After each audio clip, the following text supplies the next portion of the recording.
Assuming this video is going out when it's intended to, it's Portal 2's 10th birthday. Happy birthday, Portal! I can feel myself rapidly aging with this knowledge, because I'm now at the age where some of my most nostalgic and earliest games are turning 10. And as you might guess from that previous statement, Portal 2 was actually one of my first games. I was introduced to the Portal franchise as a whole when I was 5 or 6 and saw my mum playing Portal 2. So, sorry to those older than me, but from my perspective, Portal 2 is quite an old game. And the fact that it's turning 10 this year makes me physically recoil as I realize time is slipping from under my feet faster than a giant thing hurtling towards me. Oh god, wait, that's not supposed to be there! Portal 2 is old, right? But does old mean bad? Hell no. Portal 2 is probably one of the best games, period. And that's like high praise. So for the purposes of this video, I'm a professional Portal fan, and you've never even heard of a Portal. Neither of these are true, but just bear with me as I try to summarize the entirety of Portal 2.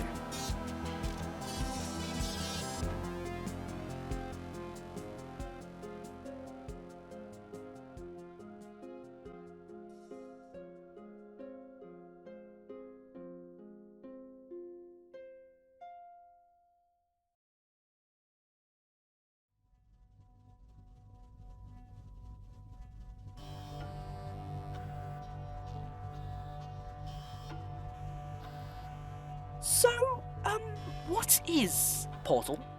Well, as the name implies, the entire game revolves around portals. You shoot a portal there, you shoot a portal there, and... Oh god, why is everything I do have to have consequences? Ah!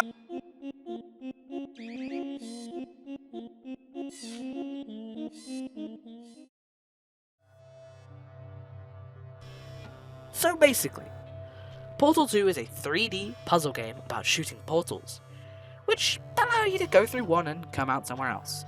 The logic of this, from a coding perspective or a gameplay perspective, is very confusing and does hurt my feeble little PS1 brain, but it's still pretty neat, I guess. See, Portal 1 came out in the orange box and was supposed to be kind of overshadowed by Team Fortress 2 and Half-Life 2 Episode 2 The Tuning, but Portal actually stood out and was praised. Good for you, Portal! And then about 4 years later, Portal 2 came out. So what game-changing revelation did Portal 2 do to mix up the formula? Well, not really much, actually. It kind of just added more. It added gels, lasers, funnels, and everything else you can think of, and Portal 2 has pretty much everything you could think of, and the game's only about 3 hours if you're experienced. Portal 2 is kind of short, actually, but it's pretty replayable, because the puzzles don't feel too difficult or too easy. They feel that perfect balance that's so rare to hit in a puzzle game. Okay, well, gameplay is one thing, but what's the story like?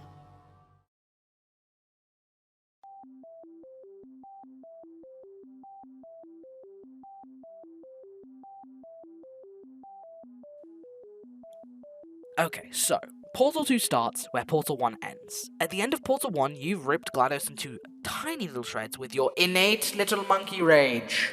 And at the start of Portal 2, you've woken up unceremoniously for some jazzercise.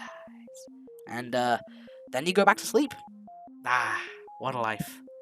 But, when you wake up again, it looks like the result of a bad night on the town because there is just dust and darkness everywhere. God damn it. Did I attack a small European country again? What? Nope. In truth, this little guy right here, Wheatley, the best character, has woken you up from your haze of drugs, booze, and bionicles to haphazardly drive you through the start of the game. You end up getting a portal gun, and coming face to face with GLaDOS. Thank God she's offline. Oh god damn it, Wheatley, you British bastard! Hey, GLaDOS, you looking hella fine. Damn, shoddy, okay! So, you go through test chamber after test chamber with your trusty dual portal device, with the game honestly feeling a bit like a repeat of the first. But then, holy crap, wait, you lived? Okay, he said to wait a few more chambers, but wait, we're doing it now? Okay, so far Portal 2 plays like a repeat of the first outing, but now you mess with turrets and neurotoxins, so GLaDOS has nothing to stop you with. So you put Best Boy in GLaDOS' place, and this must be the best ending ever, because look how happy it is!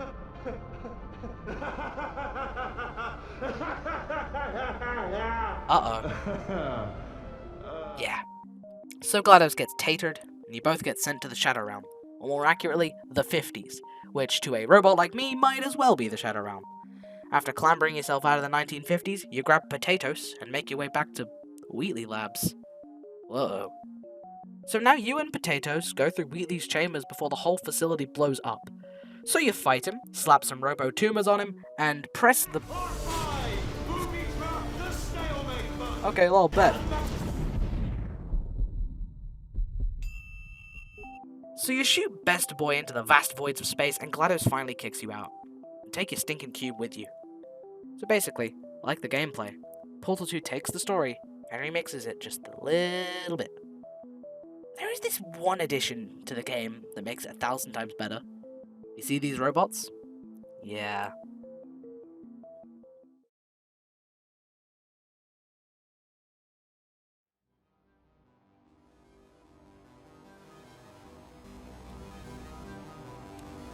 As if one portal gun wasn't enough, the multiplayer gives you two.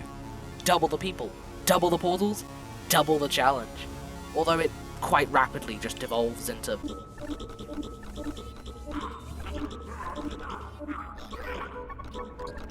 And also...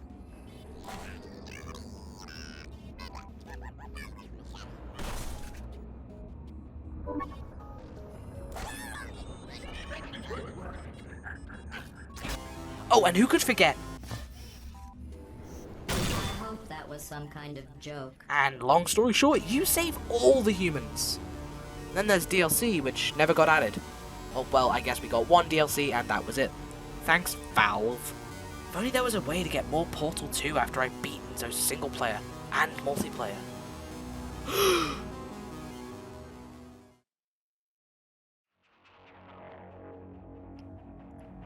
UGC, user-generated content, the savior of any game, especially a puzzle game. While most of the stuff made in the in-game editor is kinda there's a free and easy to mount mod which you can install, which technically fixes all of that, and yes, I can talk about it because of something I'll explain a little later. Portal 2 lets you have a somewhat limited level editor, but does provide the tools and paths needed to get Hammer Editor onto the workshop. Thank God! Now if only I could learn Oh god, no, hell no, I'd rather beat GLaDOS to death with Wheatley's floppy dead body than learn Hammer... Okay, yeah, the UGC isn't the most robust, but it's still pretty damn good. It has cool levels of all types, and it's pretty cool. But, what if I wanted more... story content? The UGC goes a level deeper with user-generated games. And for the purpose of this video, I'm only going over the big three that exist while I write this script, those being Thinking with Time Machine, Aperture Tag, and Portal Stories Mel. I'm going to go over each of these in a little mini review within this larger review of Portal 2 as a whole. Yes, I can talk about these because they're technically part of Portal 2, since they're free additions that run off the game. Thinking with Time Machine. It crashes for me after a few chambers, but I'm just going to say this about what I could play. The plot's a janky extension of Portal 2 that doesn't sit right with me, and the presentation of the game as a whole, while it does look neat, creates a concerning amount of plot holes. If this is taking directly after Portal 2, with it practically having its intro be Portal 2's ending, then why does it look so different? It's confusing and I don't like it, alright? My brain has maybe half a gigabyte of RAM and it cannot handle this. Moving on to Aperture Tag. This one can be explained easily. You put some gel here, you put some gel here. Basically, it changes the gameplay more. And it actually provides a new challenge, giving you a whole new tool to master. It sits as a solid buy if you want to actually pay money. Damn capitalism. Although, technically, since it's got a completely different gameplay style, I would say it's worth it. And finally, the best of the trio. Portal Stories Mel is the only Portal fan game I'd say is worthy of the title of spiritual successor because it hits almost every single note it needs to objectively be the best of the Portal fan games. For now, at least. See, Mel feels like a natural extension of Portal 2, taking the mechanics from the game and playing with them in a new and more challenging way. So challenging, in fact, they had to add in a second difficulty setting. Yikes. Story-wise, it's pretty good, but it could never top Portal 2. The characters are too endearing and too near and dear to everyone's hearts for Portal Story Mel's story to actually hold a challenge. But there is this one thing that makes it crazily, utterly good. Presentation. And as I quickly return to Portal 2, I need to take this factor and insert it here, as we find out what made Portal 2 so great to begin with.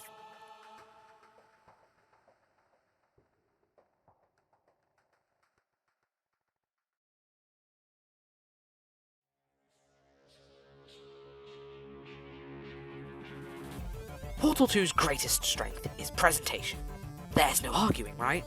To help prove this point, let's compare it to Portal 1. In Portal 1, you're in a facility of an unknown time period. For all you know, this could be Half-Life 2. It feels industrial and somewhat enigmatic. But in Portal 2, you know what's going on. GLaDOS is trying to kill you. This is the future, and the game reflects this with much more clearly futuristic and modern chambers. If I may rewind to before GLaDOS even activates, they do something clever by reusing Portal 1's chambers in the overgrown style, which allows you to get a feel for the game. It means a person who's playing Portal 2 completely separate gets to experience a good introduction. People playing Portal 2 after Portal 1 as intended, they get to see the chambers they recognize all messed up, and it's so clever, and it's so obvious, and I love it. So fast forward, right? This theme continues through the rest of the game. The behind-the-scenes areas make the player feel uneasy as you traverse this long, maze-like structure. The Johnson aperture sees the slow degradation of aperture science as a whole, from this extravagant masterpiece in the 50s to a crumbling empire, illustrated by things like the chamber spheres slowly falling apart, or the rooms slowly getting less filled with things and chairs. And Wheatley Labs. Oh, Wheatley Labs. You take the existing theme that GLaDOS had been setting up, and you make it feel more unstable and deranged by inserting pipes that run straight through the chambers, bottomless pits where goo probably should be, and the slow inclusion of things like broken glass, fire, and missing panels. Portal 2's visual presentation goes hard! But I'm not done yet! Auditory presentation. What does that mean? It means music, among other things, but mainly music! The music of Portal 1 was more ambient. Portal 2 goes a full-on electronic beat, because it knows that you know about her, and she knows she can't fool you, so you need to get to her before she kills you. Okay. I need to stop here, or I'm never gonna finish. I mean, come on, I'm on a tight schedule here.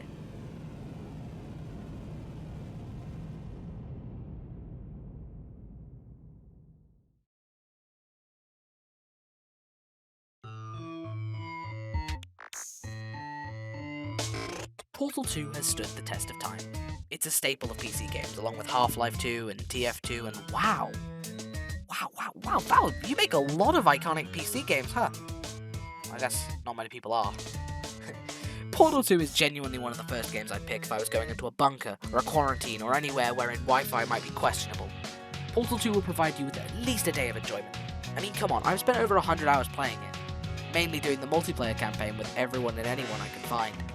Genuinely, if you haven't already, you should pick up Portal 2. It's a bloody classic of a game, and I don't think it's going to get replaced or remastered anytime soon, as there's no need for it. Alright, to finish on this final note, Portal 2 was a 2011 puzzle game about portals. It teaches you one big thing. Don't put morons in positions of power. You know, I bet I could do better. Watch. Alright? See? Not turning evil.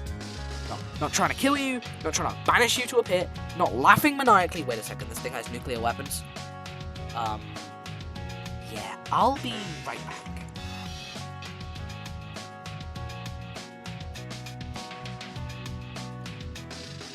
Thank you so much for watching. This was a surprisingly good video for me to make. I've gotten a lot of the happy brain things from it. It was just nice to get back into making videos after almost 4 months of not doing it. So I'm probably going to make a video every 1 or 2 months, unless something really bad happens again, which, knowing me, it will, but hey. At the end of the day, Portal 2 is now 10, assuming I publish this on the 18th, and oh boy, is that messing me up. You might notice that I'm dragging this out because I want to hear the end of the song. It's a really good song, alright? Just, here, I'll stop talking.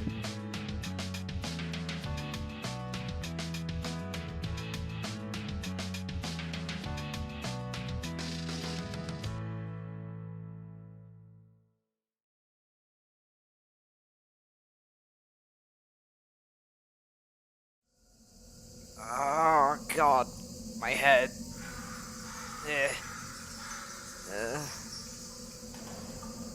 Oh, not again.